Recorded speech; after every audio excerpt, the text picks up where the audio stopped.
Juliana DeWillems. I own JW Dog Training and Behavior Consulting, and we serve pretty much anyone who has a dog, specifically in Northern Virginia, anybody in Springfield and Alexandria who has a dog, that we do offer virtual training worldwide. We also specialize in people who have dogs with more complex challenges. So while are happy to help everyone, that's kind of our target audience. Amazing. Now take me back. What kind of drew you to the world of dog training and behavior consulting? Give me a quick overview of your journey from the start. When I was in college, which I know everybody's like, when I grew up, okay, you don't have to go that far back, but it is relevant. I went to college for animal science, and then I started working at an animal shelter. And everyone thought, oh, great, you're doing what you learned in college. However, at the animal shelter, I was doing event planning and fundraising development. And so it wasn't anything that I learned in my animal science degree, but it was a very small organization. So I sat right next to the foster desk, and the foster desk, of course, I'm hearing them all day long. Can you take this dog? Can you take this dog? So then I started fostering dogs at the ripe age of 21 years old in my parents' house, bringing home these like young, crazy shelter dogs. And these young, crazy shelter dogs needed help becoming more adoptable. So I started to learn about training and very quickly got swept up into the world of training. I tried to do my 9-to-5 nonprofit desk job for a little longer. I think I lasted about 3 more years after that until I finally made the plunge fully into dog training. Oh, wow. Yeah, that's fascinating. So you've built your career around positive reinforcement. Why do you believe this method is not only effective for dogs, but also transformative for the human-dog relationship? Yeah, when you are bringing a living being into your home, there can be a lot of stress, challenges, and frustration. And when you think about training and trying to communicate to them, coming at it from a positive perspective and a positive way is what's going to help you strengthen your bond versus if you're trying to constantly correct or getting angry at them or trying to say, no, don't do that, don't do that. That can be so frustrating. So we really like to encourage people to look for the good, to look for the positive behaviors that their dogs do. When you have a challenging problem behavior, coming at it from the perspective of, okay, well, I don't want that, but what do I want instead? So I find that it's just so effective. It gets us close, gets us to our goal more quickly, and it just totally strengthens the bond and helps your dog learn to trust you and enjoy you and not fear you or be worried about your next move.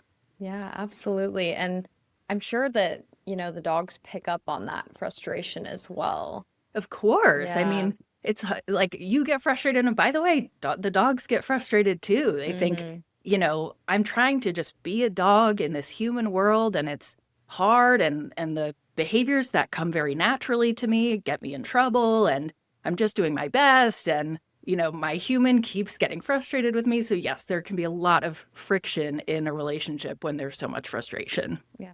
No, that makes sense. What are some of the biggest misconceptions people still have about dog training today? Oh gosh, where do I start?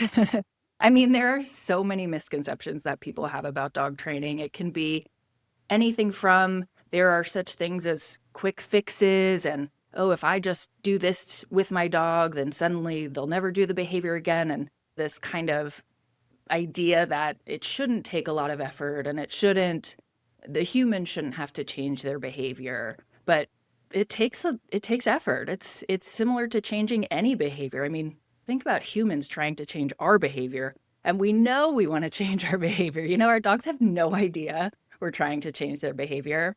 So it takes time, it takes consistency, and it takes a mindset shift of like, I'm trying to work with my dog to help them learn other behaviors, learn new habits, and it takes time. There's rarely like an end. Okay, we're done training and my dog has learned everything they need to learn and never have to brush up or practice ever again. That's not usually how it goes.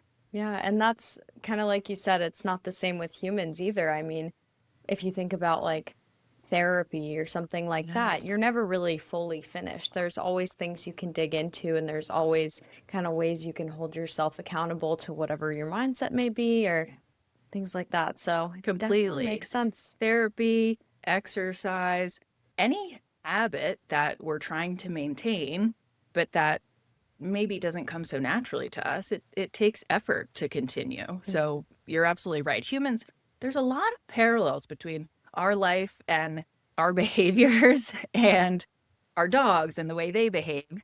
And so that's part of my job as a trainer is to help people see where they can empathize with their dog more, they can understand their dog better, have more compassion for their dog because they can relate to how their dog is feeling or what their dog is doing. Oh, I love that. So they're able to kind of address some things within themselves too, I bet. Yeah, I bet you see dog some training and specifically transformations. positive reinforcement training can be very transformative because it really does change your mindset and it can remove a lot of the as humans, I think we're very good at being harsh on ourselves and being like, I shouldn't be doing that or I should be doing this differently. And when you start to give your dog grace, that same grace can start to extend to yourself. And also by the way, the people in your life, partners, children, coworkers, like, oh, maybe I should not focus so much on what I don't want from them and instead start to reinforce and emphasize the behaviors that they are doing that I really like. Oh, yeah, that's so beautiful. I love that. I kind of wanted to touch on kind of social media and TV along the lines of like misconceptions because I feel like I'm on TikTok and I see like, Oh gosh. try this with your dog, it will So, change them forever. yes. And I'm like, ooh, I don't think I would do that. But how does dog training rooted in science differ from more traditional methods that people might see on TV or social media or like those kind of trends that pop up? Gosh, TV, like cable TV and TV shows, those were a hurdle for dog training because the bottom line is that things that are dramatic and sensationalized, that's what gets views. Now, unfortunately, the same exact thing is happening with social media. People see that these dramatic before and afters or these, really intense behaviors that people claim to solve in 1 hour, that's what gets clicks and views and eyes, and that's what drives people's behavior. But again, it goes back to what I was saying before, where there aren't quick fixes. It requires consistency. It requires being really committed to it. And in addition to that, a lot of old school training was rooted in what's called alpha theory. So essentially, once upon a time, somebody was studying captive wolves, and they said, wolves have a hierarchy. There's the alpha, and then there's everybody else is under them, and that's how we should be treating our dogs. And then very quickly, we realized that's not actually the case. One, wolves are not dogs. Yes, they are distant descendants, but they are not dogs. And two, this study was based on just a very small sample size. And the person who did the study came out and said, okay, wait a second, never mind, take that all back. I didn't mean it. Stop, thinking that you have to be alpha over your dog. So essentially we've learned pretty much generally speaking, dogs do not have this like very strict hierarchy that we once thought. As humans, we certainly don't need to be the ones trying to exert dominance over them. That can be very harmful for your relationship. And more importantly, when you just assume your dog is being dominant and you try to take that approach with changing their behavior, you miss what might actually be causing or driving the behavior. Oh, my dog's being dominant. Well, no, actually, your dog needs more exercise and they are just pent up and are being a dog. And so if you only assume dominance or alpha, then you're missing the real reason. And you could solve your problem a lot quicker if you had a clearer picture of what's going on with your dog. Yeah, that's really eye-opening because I don't have a dog, but I've been around dogs. I fostered dogs when I was in high school. And I kind of always had that same thing in my mind, like Yeah, kind of that alpha hierarchy, because that's all I ever heard about. So, totally. Yes, and I too have went down that road. I wrote a whole paper in my animal science college, getting that degree about dominance theory, which now I look back and I'm like, this whole thing was wrong. Like yeah. it's totally wrong. So yes, we don't know what we don't know. And then once you learn better, you can, change your approach and change your understanding. I have a crazy story. My aunt had a dog who I now know had severe separation anxiety, which is a panic disorder where dogs panic when they're left alone. And at the time, this is like, I don't know, 15 years ago, she was like, yeah, I heard, again, you're always regurgitating what you've heard somebody else say. I heard that sheep she panics when I'm gone because she's alpha and she isn't used to her subordinates coming and going. And I was like, oh, that makes total sense. The dog jumped out of a second-story window when we left to go to a concert. So, like, again, severe behavior challenge.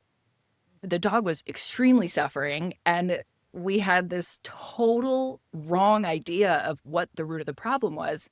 And the dog ended up living a happy, wonderful life. But if that was somebody who was trying to help their dog feel better and not panic when left alone, and they went down the alpha route, that would add significantly more trauma and stress to the relationship versus getting the help that dog really needed to deal with that panic disorder. Wow. All that to say, I've been there. Even as a professional dog trainer, I started where most of society started back in the 2010s, thinking all this alpha stuff, and I have now since unlearned all of it. Yeah, well, that's great that you're able to recognize that and kind of learn better and do better. Yes, And when people hear you speak about that and the fact that you learned better and did better, they're more open to kind of changing their mindset around it of course, because they're yeah. seeing they're not seeing you like double down, you know what I Right. mean? And nobody Yeah. wants to feel judged or feel bad, especially the worst thing is when you start to learn a new way of approaching dog behavior or training a dog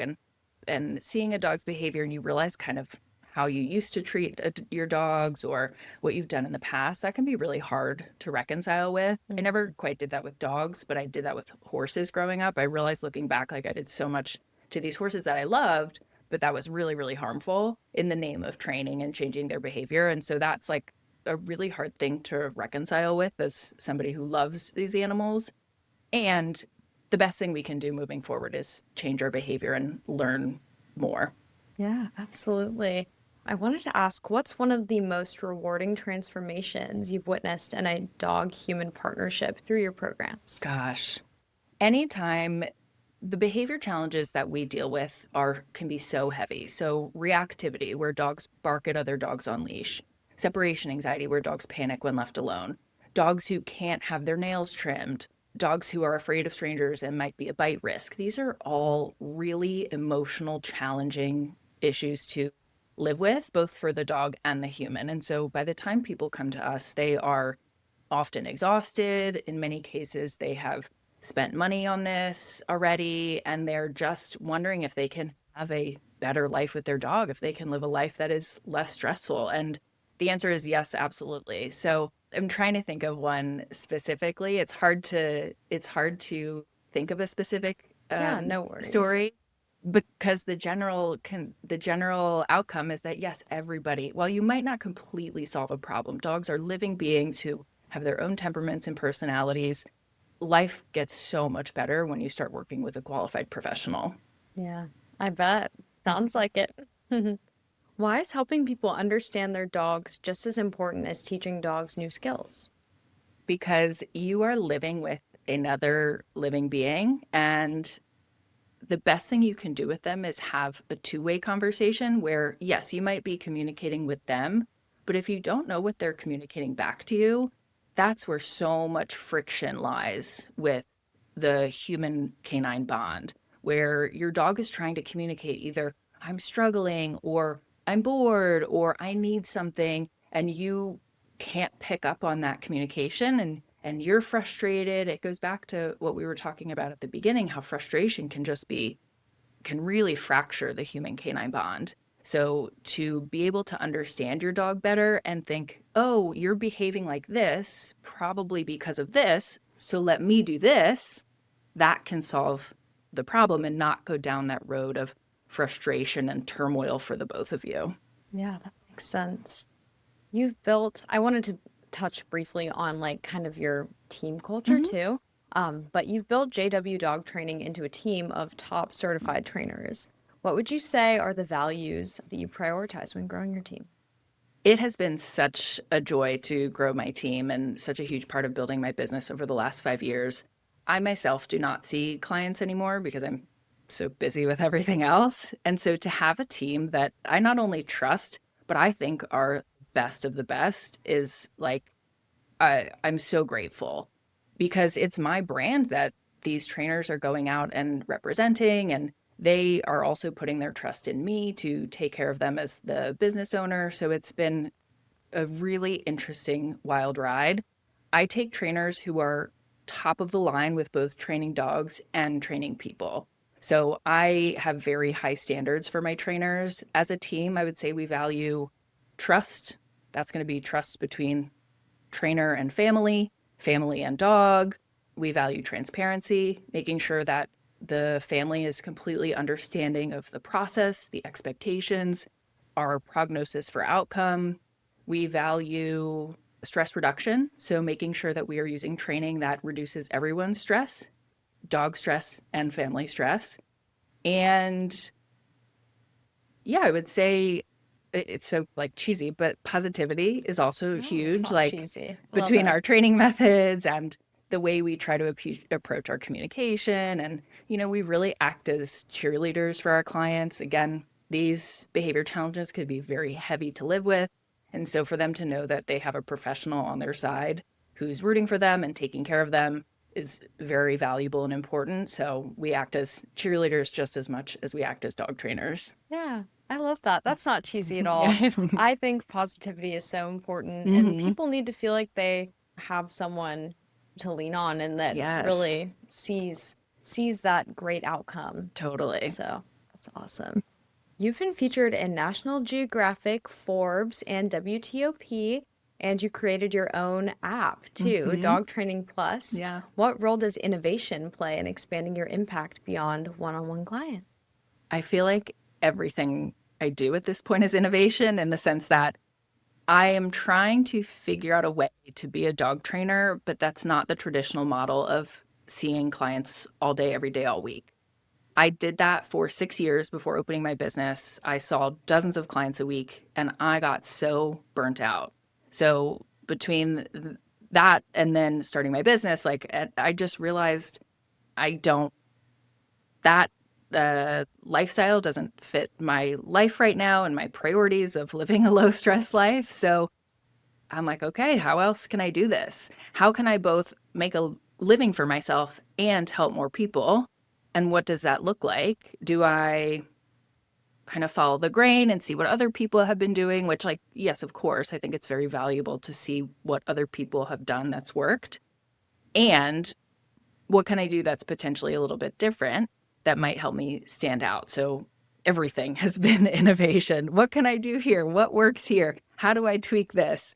And it's been really cool. I kind of all of a sudden looked around and said, okay, this looks quite different than I thought it would. But I'm grateful. I'm so grateful for my, I think, almost tenacity to continue to figure it out and curious where it will go. Yeah, absolutely tenacity, not Thank you. almost tenacity. Thank You're you. awesome. You also wrote Manage It, Hacks for Improving Your Dog's Behavior. And I wanted to ask how it's influenced your audience's approach to training. Yeah, my book, Manage It, Hacks for Improving Your Dog's Behavior, is a book about a topic called management, which is something we know really well in the dog world, but is not very well known in the like average person with a dog world. Management is essentially preventing challenging and problem behaviors by changing the environment. So for example, if your dog barks out the window, putting up, at the UPS person that walks by, just putting up some window film so they can't see the UPS person and it solves your problem. They stop barking. Have they learned not to bark at the UPS person? No, but they no longer bark at the UPS person and that's the solution and that's solved your problem. So I feel really strongly about that kind of technique and concept because I think the majority of people don't want to become dog trainers. They love their dog, they have a few challenges with their dog, they would love to improve those challenges. There's a crazy statistic that like less than 10% of guardians with dogs seek out professional training. The other 90%, they're either DIYing it at home or they're not addressing the issue. So management is a very accessible, easy concept to understand. And that's what my book is all about is like, here are these solutions that for the most part don't have much training involved. They're very easy. They can solve your problems. And it's a new concept that you probably haven't heard about. Ideally, it's giving people the average person, a lot more ideas and ways to live an easier, less frustrating, more harmonious life with their dog. Oh, wow. I love that. And you're right. I mean, not everyone wants to go No. fully into like taking on that trainer role for themselves. So this is a great option for people, but that statistic is also crazy. Isn't that so interesting? Yeah. And especially, as a dog trainer and being in the dog training industry, all we do all day long, me, my colleagues, my friends, everybody, we're training people's dogs. So we think it's everyone. But Yep. then when you zoom out and you see it's less than 10%, I think the statistic is 8% of people seek out professional dog training. And by the way, from a business perspective, that means we've got a lot more audience to reach, which is Yeah. helpful when you start to think, well, wait a second, are there going to be enough dogs to go around with all these trainers out there? Yes, there are. There is an abundance of dog guardians to work with. Awesome. You train trainers as part of the Karen Pryor Academy. What is the Ori mindset shift you wish every new trainer would adopt early in their career?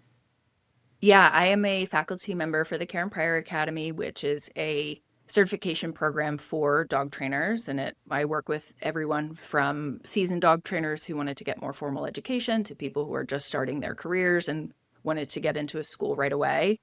The mindset shift that I think all dog trainers would benefit from is understanding that their dog is doing the best they can with the information they have. Meaning, if your dog is not responding the way that you think they should be responding, it is something with your communication. It requires a lot of humility and realizing, okay, maybe my training isn't quite as clear as I thought that it was. But the sooner you can get ego out of the way and take your dog's behavior as information and their errors as information, the sooner you can get on the path to cleaning up your own training, learning how to be a better trainer, and honestly getting better training results. Awesome.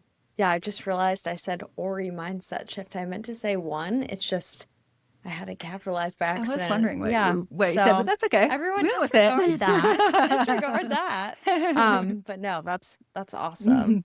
If you could leave dog owners with one message about living with and training their dogs, what would that be? If I could leave dog guardians and dog families with dogs with one message, it's similar to what I just said. Your dog is doing their best. Dogs are not designed for the human world. They bark, they chew, they dig, they scratch. All of those behaviors are 100% normal for them. Their DNA has those behaviors in them. And we put them in these worlds in high-rise apartments, in pristine houses, and we say, don't do any of those behaviors. And no wonder we get the headbutting with the human-canine bond, where there's just so much friction and there's frustration. So I would just say really try to approach your dog's behavior with curiosity instead of trying to jump straight to corrections. See why they might be doing it, learn about what is normal for dogs, learn about what dogs need. And that approach is going to help you understand your dog better, enjoy them more, and just have a long, wonderful life together. Absolutely. Kind of just coming at it with more curiosity Definitely. rather than like sticking so firmly on what you may have believed in the past or what you saw on social media. Completely. Yeah, and that curiosity leads you to a road of how can I help you? How can I help you be successful? What do you need here? And again, that's just so much more. It's just such a less stressful approach and less friction and less fracture of the relationship than coming out of like, you're being bad, you're being spiteful, you're being dominant. All that just leads you down a path of not understanding your dog more and continuing to feel frustrated with them. Absolutely. Well, is there anything else I didn't touch on that you'd like to share with us today? No, thank you so much for having me. I appreciate the opportunity to talk about JW Dog Training and my app Dog Training Plus. And yeah, everybody just come find me on social media. I'm very active on Instagram and TikTok, JW Dog Training. But other than that, no, I think you asked some great questions. Thank you. Yeah. Thank you so much, Juliana, for coming in and making the time to talk to us about JW Dog Training, and your app and everything and your journey. This has been an incredible conversation, and I know our audience is going to love this episode and learn a lot as well. Thank you so much.